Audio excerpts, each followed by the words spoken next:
Mais d'abord, le plan de trading de Smart Bourse avec un enjeu important. Que peut-il se passer désormais après 7 semaines de reprise consécutive pour les indices actions et notamment les indices actions en Europe qui ont surperformé sur cette séquence, la partie américaine. Alexandre Baradez est avec nous en plateau. Bonjour Alexandre. Bonjour. Chef analyste chez IG. Effectivement, profitons déjà quand même de cette 7 semaines de rebond pour faire un état des lieux, analyser un petit peu la situation. Oui.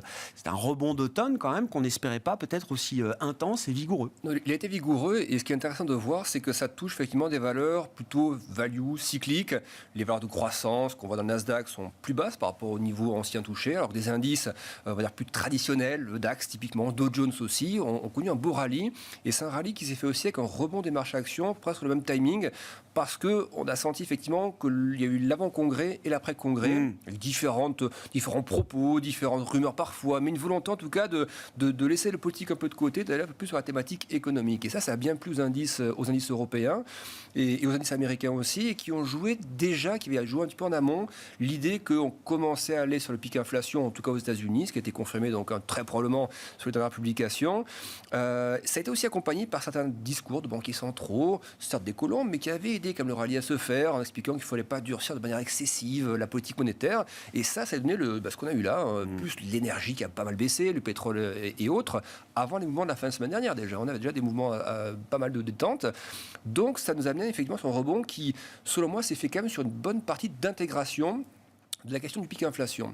Et désormais, vu que l'on parle d'indices notamment assez sensibles à la question de la macro mondiale, je pense que ce à quoi on va assister dans les semaines qui viennent, c'est un peu de vent contraire de cette réalité macro, justement. On a vu des indices américains, par exemple, la semaine dernière, des indices d'activité continuent à ralentir. Philly Fed Index, par exemple, qui baisse toujours. On sait que les PMI au niveau mondial sont contractés, le PMI composite, c'est contracté.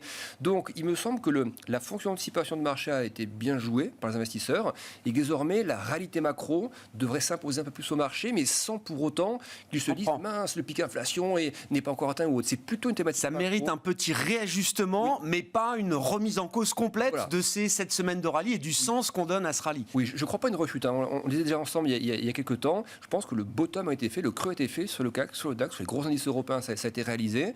Désormais, c'est le verre à moitié vide qui va être la macro, que le marché va devoir digérer, et le verre à moitié plein dont on a vu les effets, le verre à moitié plein, c'est les anticipations sur l'inflation qui va se tasser, et puis les chiffres connus ce matin sur l'Allemagne vont aller dans ce sens-là, parce que les prix à la production qui chutent aussi fortement d'un mois à l'autre, il y a un rythme annuel, on est presque sur le 10% de ralentissement, rythme annuel aussi, ce qui est assez on passe de 40 plus à 35 en rythme annuel, c'est ça, et c'est une baisse de plus de 4% sur un mois pour les prix à la production en Allemagne, alors qu'ils sont toujours en amont, effectivement, qui sont des prix à la production en l'occurrence, mais qui se traduiront à un moment dans les prix à la consommation, c'est ce qu'on comprend. Forcément, c'est comme ce qu'on voit sur la Chine, avec déjà cet tassement des prix à la production qui ensuite est passé négatif il y a quelques semaines. C'est en amont, donc forcément en aval, ça va se traduire à un moment donné, et ça va aussi ressortir, important dans les chiffres d'inflation en Europe, parce qu'on sait que la sensibilité à l'énergie en Europe est énorme, et là ce qu'on voit dans ces chiffres-là allemands, c'est que c'est justement le prix du gaz et du pétrole ajusté à la baisse qui influence à la baisse. Donc pour l'inflation européenne, c'est certain que ça aura un impact très probablement dans les prochaines publications. Regardons alors, comme vous le disiez Alexandre, les indices traditionnels, le DAX en Europe, avec une lecture hebdomadaire que vous nous proposez sous forme de graphique. Alexandre, quels sont les enjeux et qu'est-ce qu'il faut comprendre dans ce graphique? Alors c'est vrai qu'à vue d'œil, il y a beaucoup de choses. Alors, j'ai voulu dégrossir. Il y a d'abord le canal violet qu'on voit, donc ça c'est le trend de tendance selon moi qu'on va garder. C'est-à-dire que on est sorti par le bas de manière un peu excessive, on a réintégré ce canal de manière très très dynamique, et là on est même un peu au-dessus de la moitié de la hauteur de ce canal. Donc c'est un peu haut à court terme. L'idée donc non pas de retomber sur le bas du canal qui semblerait complètement excessif vu les améliorations que nous avons, mais on voit qu'on arrive aussi à une confluence d'éléments un peu techniques. Il y a des retracements techniques, 23,6% par exemple. C'est un niveau, voilà, le marché tape dessus. Il y a une ancienne oblique qui part par les creux de 2011 et 2015, 2016, on tape ce niveau-là. Il y a un peu de densité à cet endroit-là, et surtout on se rapproche un peu, si on regarde très proche de nous, les récents sommets en fait de 2022, les sommets intermédiaires avant la grosse rechute, on se rapproche un peu de ces points hauts intermédiaires. Donc il y a un petit hub technique un peu concentré, ce qu'on a décrit dans la précédente sur le fait que la macro puisse jouer un peu des vents contraires. Je pense que ça devrait emmener le DAX à retomber un peu sur l'oblique jaune qui est juste en dessous là, qui passe vers les 14 000, 13 900 points. Voilà, je pense qu'on peut retoucher un peu ces niveaux-là, même repasser un peu sous les 14 000, mais vraiment sous forme d'un peu de distribution, de consolidation. Voilà. Il me semble qu'une grosse partie du rallye de fin d'année a déjà été vue en fait. Et je vois pas le truc repartir aussi vite que ça, donc il me semble que distribuer un peu, mais il faut faire attention comme dans ce qu'on qu'on dit, parce que je pense qu'il y a aussi des asset managers qui avaient du cash, qui ont toujours, qui ne sont peut-être pas rentrés dans la première phase accélérante et qui se disent je ne vais pas rater la deuxième.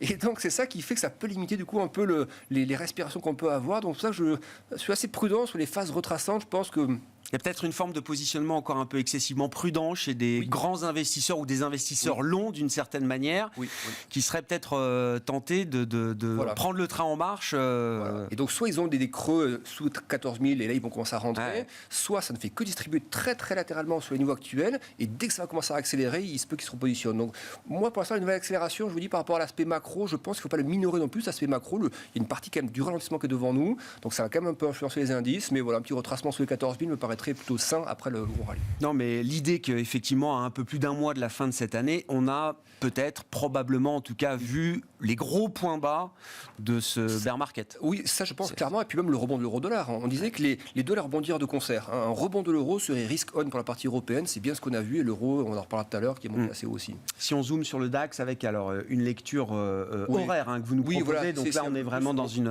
logique un peu plus court-termiste, mais on retrouve la fameuse oblique, qu'est-ce qu'on retient l'oblique qui bloquait, on voit bien c'est très propre, ça s'arrête dessus à 2 reprises. Moi je pense que si le DAX commence à accélérer à 14 500, 14 600 au-dessus de l'oblique, je méfierais un peu des bull traps, c'est-à-dire d'un marché qui partirait pas tout de suite pour un vrai momentum. Donc je resterai prudent sur les phases accélérantes à court terme, même si je pense que le creux long terme a été fait. Mais voilà, je trouverais plutôt simple, plutôt légitime d'aller chercher l'ancien sommet, on en parlait tout à l'heure, août, retomber vers 13 008, 13 009 me paraîtrait le scénario à privilégier dans les jours qui viennent. Qu'est-ce qu'on peut dire c'est le Dow Jones qui est l'autre indice, alors traditionnel qu'on redécouvre d'une certaine manière. Enfin, les boursiers connaissent le Dow Jones forcément, mais c'est vrai que les investisseurs professionnels ont oublié le Dow Jones depuis longtemps. Ils sont focalisés sur le Nasdaq, le S&P 500 qui sont des indices un peu plus larges, on va dire pour la partie américaine, mais c'est quand même le Dow Jones qui est le grand gagnant de cette séquence de rallye. On sait très bien qu'il n'est pas pondéré de la même manière, on sait tout ça, et pour autant il est toujours perçu comme un indice très proche du DAX en fait, dans sa composition, des valeurs tradies, il y a de l'aéronautique, il y a de l'industrie, il y a un peu de tech aussi, mais c'est beaucoup plus dilué que dans la partie de Nasdaq évidemment, et donc il y a eu ce même rallye très très dynamique, très vertical, et alors là on retrouve cette oblique sommet de 2018, sommet de 2020 qu'on relie, on voit des points de contact réguliers ensuite. On est revenu très vite au-dessus de ce niveau-là. Et je pense qu'il faut le digérer. Il faut le digérer parce que, encore une fois, tout ce qu'on a décrit dans la partie précédente, ça s'applique aussi au Dow Jones. Et puis on voit là depuis 48 heures, jeudi, vendredi, des speakers de la Fed, dont une qui est colombe, qui s'appelle Suzanne Collins. C'est pas la plus populaire, c'est pas forcément celle que les marchés écoutent le plus, mais qui est une colombe, une vraie colombe. Et elle dit 75 points de base pour décembre, on l'a pas enlevé de la table. Alors évidemment, on n'y croit pas beaucoup, mais elle le dit. Et elle le dit au moment où d'autres, en Europe aussi, comme Lagarde, qui est là aussi plutôt centriste dans sa position, a eu des propos assez durs vendredi, là, indiquant que même une récession... Les hausses de taux, la récession ne suffira pas à ramener l'inflation à 2%, la politique monétaire doit continuer d'agir. Et si on ramène ça côté US, ça veut dire que les conditions financières ont été un peu assouplies après les chiffres d'inflation, et on a bien senti que ça mettait un peu mal à l'aise certains membres de la Fed, justement parce que ces rallyes, ça veut dire assouplissement des conditions financières, la vol est moins forte, la vol obligataire aussi est moins forte. Donc cette volatilité qui décroît, je pense que la Fed ne veut pas l'avoir tout de suite. Elle aime bien ça parce qu'effectivement, ça évite au marché de paniquer, c'est faux pas, mais ça passe très vite d'un extrême à l'autre en fait. Et ça, c'est un peu trop rapide selon moi pour c'est intéressant. Ce serait le risque de voir le rallye se poursuivre depuis les niveaux qui ont déjà été atteints. Ce serait un risque d'avoir une politique monétaire qui resterait plus dure que ce qu'on espère ou que ce qu'on imagine à compter d'ailleurs de la réunion du mois de décembre. L'idée, je pense, dans la Fed, c'est de taper fort très vite pour avoir ensuite une inflexion d'inflation qui soit assez dynamique et donc que les marchés suivent un peu ça quand même dans le rythme. Si vous tout de suite, vous avez un ton qui redevient trop souple pour les marchés, trop dangereux. Et d'ailleurs, on voit, regardez le taux 10 ans américain très rapidement, il était à 4,60, le taux 2 ans, pardon, avant le chiffre d'inflation américain. Il est tombé à 4,30. Là, au moment où on se parle, on est à 4,53. Ça a quasiment effacé 3/4 de la détente des taux. Donc, il serait légitime que les indices, ils ont déjà bien consolidé depuis une semaine. C'est très latéral depuis une semaine. Mais je pense qu'il y a un peu de chemin pour que ça se latéralise encore un petit peu. Et donc, j'aurais bien le dos évoluer entre l'oblique rouge qui est là et il y a un Fibo 23,6 où on avait un petit peu hésité. Je pense qu'il y a un terrain de jeu en gros entre 32 500 et les niveaux actuels pour qu'on les revisite un peu, qu'on latéralise un peu là-dedans. Mais pas beaucoup plus que ça. Voilà, une petite latéralisation pendant quelques jours, quelques semaines. Bon, on peut regarder la vision un peu plus court terme encore du Dow Jones. Voilà, on voit aussi une ancienne oblique, un court terme, là, mai-juin, et le fameux Fibo 23.6. Voilà, cet espace entre les deux obliques rouges, je pense qu'il peut être revisité. On l'a déjà revisité il y a quelques jours, ça n'avait pas bien pris. Mais moi, je méfie des rallyes trop rapides. Donc, je craindrais le bull trap. En revanche, un passage à dessous correspondrait bien à la narrative, à ce qu'on entend des banquiers centraux. Et ce qui est marrant, c'est qu'ils commencent à reparler un peu plus dur au moment où le VIX, il faut regarder l'évolution, c'est des creux de plus en plus haut, comme ça, depuis plusieurs trimestres. Eh bien, c'est au moment où on tape un peu cette oblique qui passe par les creux que le discours des banquiers centraux redevient un peu plus... On voit que les taux se redressent à ce moment-là, on voit que le dollar reprend quelques couleurs, donc il y aurait un peu de légitimité à voir les marchés actions souffler un peu plus fortement.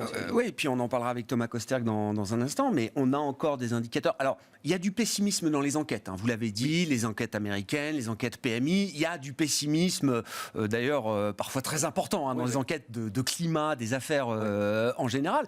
En revanche, dans les chiffres durs qui sont publiés, qui sont un peu backward-looking, on a des révisions à la hausse, on a vu des ventes au détail qui tiennent bien, des chiffres de l'emploi, alors même si on peut noter peut-être un début de refroidissement, on voit quand même un marché du travail américain qui tourne toujours à plein régime, et des perspectives de croissance pour le 4e trimestre. On a des indicateurs instantanés qui montrent qu'on est parti encore pour un trimestre de croissance après un 3e trimestre qui a été un 3e trimestre de rebond déjà pour l'économie américaine. Et donc on arrive pour l'instant à ce scénario du soft landing, hein, c'est-à-dire que ça tient, et c'est un truc, moi je pense, on en a parlé ensemble à plusieurs reprises, je pense qu'on le verra. Il est tout à fait possible que la Fed parvienne à faire atteindre l'économie. Alors ça peut être un peu chahuté quand même, mais qu'on évite le bain de sang de la crise suprême ou les tensions excessives ou autres. Et c'est pour ça que je suis très prudent sur la phase de retracement, parce qu'effectivement je pense que pour l'instant c'est très bien piloté. Alors après, la Fed on a du mal à y croire parce que l'histoire nous apprend que le soft landing est plus une chimère qu'autre chose d'une certaine manière. Mais si on pose au crash des subprimes, entre les deux, il peut y avoir un terrain, effectivement. Moi, je pense que c'est ce terrain-là qu'on aura. C'est pas effectivement un truc tout rose non plus.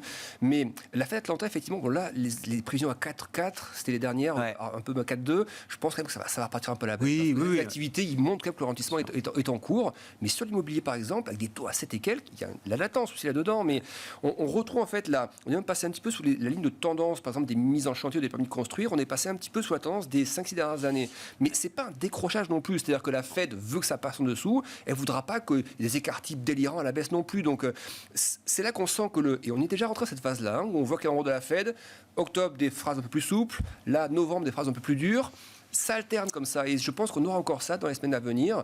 Donc c'est du pilotage. Une forme de fine-tuning, oui, c'est ça, le réglage fin, final de la politique monétaire américaine entre l'utilisation de l'arme verbale d'une certaine manière et puis la politique de taux qui va continuer à se durcir encore un peu, mais peut-être pas de manière aussi excessive que ce qu'on pouvait craindre il y a encore quelques mois. Les 7%, personne n'y croit, et les 5%, ça ressemble vraiment à un plafond. Hein. Quand on va déjà le 4e mois de repli des prix, enfin de tassement de l'inflation, surtout avec une belle marge comme ça, et puis d'autres indicateurs, le pétrole qui baisse encore ou autre, on n'imagine pas que l'inflation puisse repartir d'un coup comme ça. Donc à mon avis, oui, le 7% c'est une lubie, 5% ça paraît plus normal comme zone.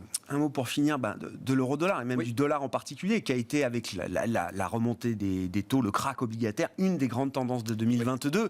Est-ce que là aussi, la tendance à la hausse du dollar est en train de s'épuiser? Est-ce qu'on est proche d'un mouvement de retournement peut-être même du dollar? On a déjà eu la première phase du retournement qui est celle-ci. Dans la semaine, on en parlait, on était vers la parité, on disait voilà, sur des chiffres d'inflation un peu meilleurs ou autres, on risque d'aller taper cette zone à 1,04, 1,05, c'est un pullback en fait. Le pullback, on l'a eu plus vite que ce que je pensais, hein, donc je n'étais pas aussi optimiste que ça, et on l'a eu aussi vite. Donc tant mieux, c'est parfait, le premier bout de chemin a été réalisé, mais je pense que la question après, c'est la question de combien de temps on reste en taux élevé en fait. Et ça, on n'imagine pas une seconde maintenant. Déjà, les taux sont pas arrivés au taux neutre encore. Et puis après, on va y rester quelques temps. Ce n'est pas un scénario pour que l'euro remonte à 1,10 ou 1,15 tout de suite. Ça, c'est plutôt le scénario pour que le 0,95 soit une zone forte, comme le dollar index qui touche un pic, et qu'on oscille après dans une zone entre 0,95 et 1,05 par exemple. Je ne suis pas sûr qu'on retombe aussi bas que la parité à 0,95, mais il me semble qu'un espace entre la parité et cette zone de résistance, qui est une vraie zone, vous voyez, c'est les anciens supports 2014-2015, je pense que ce qui correspondrait bien à la consolidation des indices sera un euro-dollar qui évoluerait aussi là-dedans, avec un dollar qui prendrait quelques couleurs, ce qu'on voit déjà depuis quelques jours, et des taux US qu'on voit aussi qui remontent un petit peu. Donc voilà, un peu de consolidation entre la parité et 1,05 pendant quelques temps, mais je serais plutôt quand même à attendre le prochain signal à 1,05 pour ensuite viser l'oblique, vous voyez, au-delà de 1,10, mais en acceptant l'idée que là, on puisse à nouveau latéraliser quelques temps d'abord. Bon, phase de digestion peut-être nécessaire, effectivement, vous l'avez dit, pour les indices et pour les grandes classes d'actifs qu'on suit avec vous chaque semaine. Merci beaucoup Alexandre. Alexandre Baradès, chef analyste chez IG avec nous pour le plan de trading de Smart Bourse.